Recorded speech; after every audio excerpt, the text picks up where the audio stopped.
من شرور أنفسنا ومن سيئات أعمالنا من يهده الله فلا مضل له ومن يضلل فلا هادي له وأشهد أن لا إله إلا الله وحده لا شريك له وأشهد أن محمدا عبده ورسوله بلغ الرسالة وأدى الأمانة ونصح لهذه الأمة فتركها على المحجة البيضاء ليلها كنهارها لا يزيغ عنها إلا هالك. يا أيها الذين آمنوا اتقوا الله حق تقاته ولا تموتن إلا وأنتم مسلمون. يا أيها الناس اتقوا ربكم الذي خلقكم من نفس واحدة وخلق منها زوجها وبث منهما رجالا كثيرا ونساء واتقوا الله الذي تساءلون به والأرحام إن الله كان عليكم رقيبا. يا أيها الذين آمنوا اتقوا الله وقولوا قولا سديدا يصلح لكم أعمالكم ويغفر لكم ذنوبكم ومن يطع الله ورسوله فقد فاز فوزا عظيما. أما بعد. The Muslim calendar has many events, and here in Kuwait it is reflected in public holidays, whether it is Hijrah, the birth of the Prophet Muhammad sallallahu alaihi wasallam, the ascension, the journey of the ascension of the Prophet Muhammad sallallahu alaihi wasallam, and these milestones are events for remembering and measuring yourself more than the celebration. This week, Muslims remember the journey and the ascension of the Prophet Muhammad sallallahu alaihi wasallam. This event is not an event to celebrate. It's an event to understand and measure and read, and even if it repeats itself in your lifetime, every time you read about it, you will discover new lessons in it. The journey and the ascension of the Prophet Muhammad sallallahu alaihi wasallam came in at a very difficult time. The Prophet Muhammad sallallahu alaihi wasallam was facing in Mecca. 10 years since he was given the message of Islam and striving through Quraysh to convey the message of Islam with all the resistance and the rejection and the challenges and the rumors and people are cursing him and saying he's a liar and so forth. At the same time, it was a difficult time. After 10 years, he lost his uncle, Abu Talib, who was a major source of protection from Al-Quraysh tribe. He was protected because of his uncle. What made things even difficult to the Prophet Muhammad at the same time, few weeks after the death of his uncle, his wife, Khadija radiallahu anha, also died, and she was a main source of inspiration and also comfort for him. His struggle, the Prophet Muhammad sallallahu alaihi wasallam, in his message in Mecca, he went to Taif seeking maybe another town or city the people would be more hospitable to listen to the message of Islam.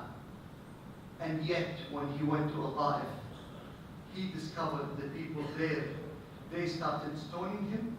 They started saying bad things about him. They started laughing at him and accusing him of being a liar and insane. And he was stoned. His feet started bleeding. And it was a moment of despair and depression. He walked around not knowing in which direction he wants to go. And started pleading to Allah, asking Allah Almighty for help.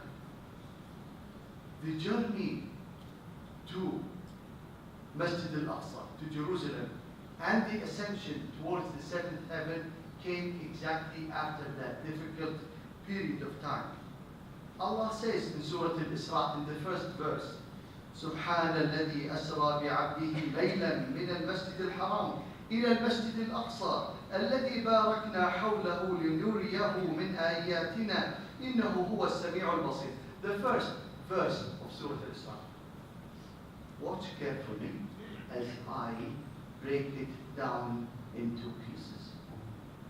In English, it says, exalted Subhana is he who took his servant, that is Muhammad sallallahu alaihi wasallam, by night from Masjid al-Haram to the Masjid al-Aqsa, that is in Jerusalem, whose surroundings we have blessed to show him our signs. Indeed, Allah is all hearing and all seeing. Break it down to 4 elements. 4 elements for you to understand it is a message for those of us when this event comes over to measure ourselves against. Subhana.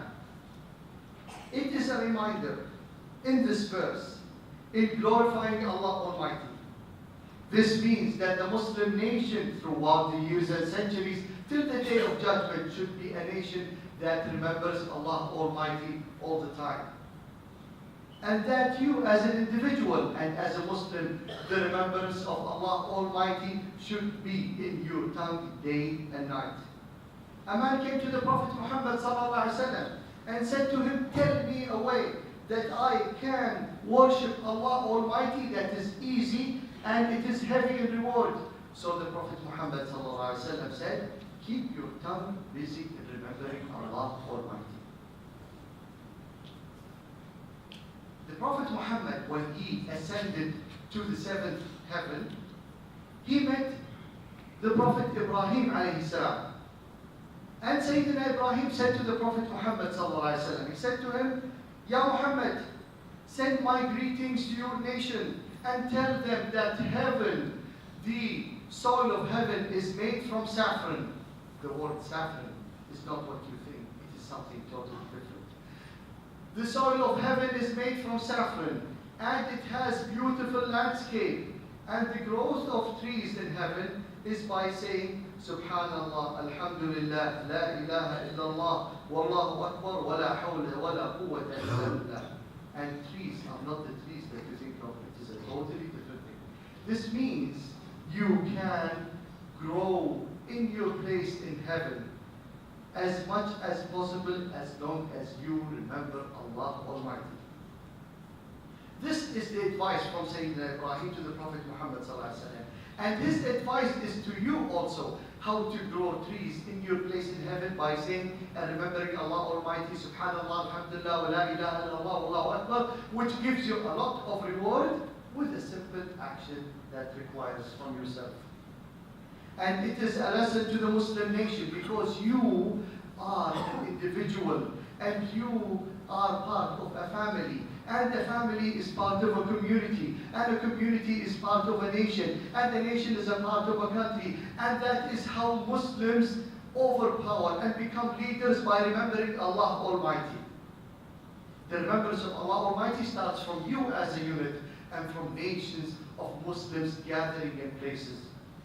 So it is a lesson to teach the Muslims that they are nations who are connected to Allah Almighty. All day, all night, as long as their tongues remember Allah Almighty all the time. The second lesson in the same verse that I read in the Quran, Asra bi'abdihi. Abdihi, slave. The Prophet Muhammad was given the choice. Either he could be a king and a prophet, or a slave and a prophet. He chose to be a slave. And this is something that is unique to Prophet Muhammad ﷺ. And that is why whenever he prayed the night, so long he prayed that his feet started cracking. And then his wife would tell him, take it easy upon yourself. Allah had already forgiven you from your sins. He said, why not I be a thankful slave to Allah Almighty? Therefore, being a slave to Allah and a worshipper of Allah is the source of power. Being a slave and a worshipper of Allah is the sign of being great and dignity and power. Being a slave and a worshipper of Allah is the sign of glory. When it reflects on you, it will reflect on the that how Muslims can get back to their era of glory. It starts from you. The third lesson, Laylan, in the verse itself, that the journey took by night. And in several places in the Quran, Allah swears by the night. Why does Allah swear by the night? Because there is a secret related to the night, to the Muslims themselves. It is the source of power to the Muslims. And Allah swears by the night. It tells you that there is greatness in the night itself. Not by spending the night watching television and wasting time. No. The Prophet Muhammad ﷺ and his companions slept early, woke up before Fajr, and prayed 2 or 4 rak'ahs before the adhan of Fajr. It is the source of power. If you want, during a Muslim community at their time and era, people slept at night, and before Fajr, as you walk in the neighborhoods of Muslims, you could see that you could hear the humming of the Quran from inside the homes of people. Why? Because the Prophet Muhammad ﷺ told them, and told us also, that Allah Almighty comes to the heavens of this earth in the third part of the night, and He would say, anyone wants anything, ask me, and he shall be granted. So Muslims took advantage of it, slept early, woke up in the third part of the night, and asked Allah to give them the enrichment in their soul and the power and their whatever they wished, Allah would give it to them.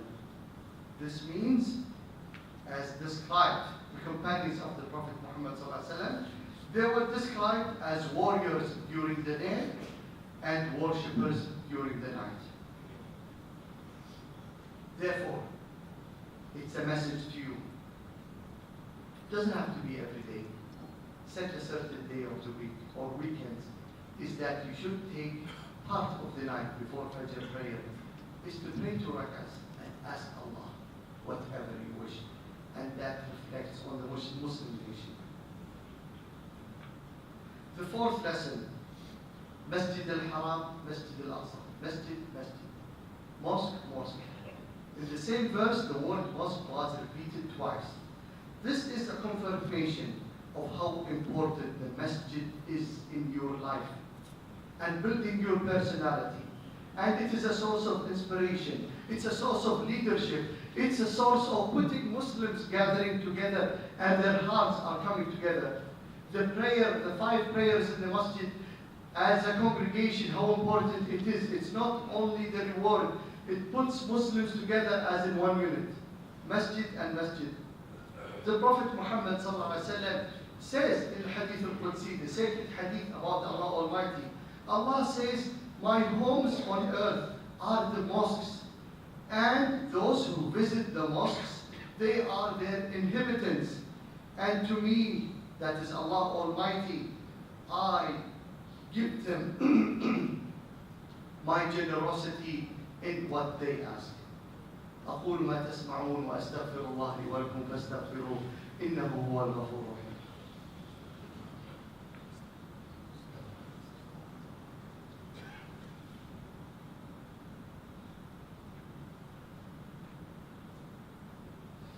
الحمد لله رب العالمين والصلاة والسلام على أشرف المرسلين سيدنا محمد وعلى آله وأصحابه ومن تبعهم بإحسان يوم الدين.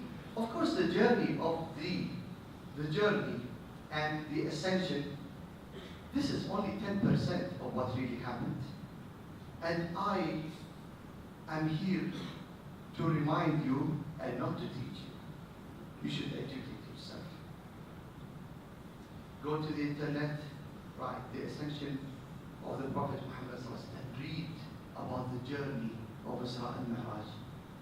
It is something beyond your imagination. What the Prophet saw. Whom did he pray? And he was the Imam to all of the prophets behind him. And every sky he went through, whom he met. What is the scenes that he saw in heaven? What are the scenes that he saw in hellfire? What has happened? What is the issue of 50 prayers and then becoming 5 prayers? Read it and live through it. There are 4 elements of success in the verse that I've mentioned to you in Surah Al-Isra for you and I as a reminder. The first one, tasbih, remembrance of Allah, is what the Prophet Muhammad ﷺ had taught us. Every aspect in your day and in your night, the Prophet ﷺ had taught you what to say. As you enter your home, you leave your home, as you wake up from the sleep, as you perform wudu, as you eat, as you sleep, as you greet people, you enter the masjid, you leave the masjid, you go to the marketplace, every single aspect. This means you should stay connected to what the Prophet ﷺ has taught you, to be in connection with Allah Almighty. Second thing, slavery, worshipping Allah Almighty.